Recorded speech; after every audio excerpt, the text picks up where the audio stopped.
These are some stories I thought of I found amusing. I see I've only got less than 6 minutes to tell them, so I got to tell them fast.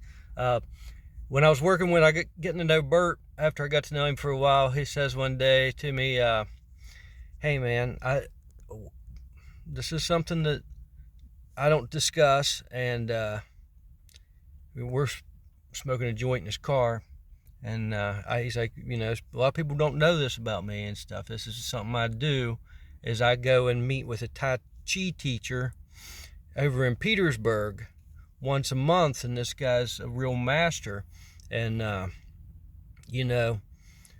if you seem to be, I see you doing stretches in the morning and stuff, and I think you'd really be into this. It's really rejuvenating and stuff like that. And if you wanted to ride over there with me, we could do that.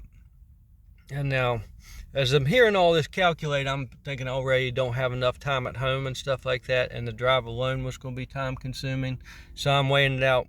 And my perspective is I didn't have time for it. But it did sound fun and interesting. I just did.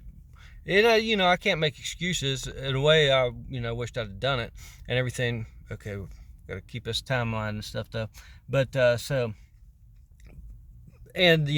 what I weighed out my time. Some of my time was in the writing down stories. So that can be a personal flaw, is in the telling of stories and preserving them in sort of an artistic way, with prospects of them being something beyond the conversation you're having. When you're thinking in your mind, how does this play in the grand artwork I'm working on, what is actually detracting from you fully contributing your personal values to the situation. So that being said, my shortcoming, and then the third part of me activates is humor.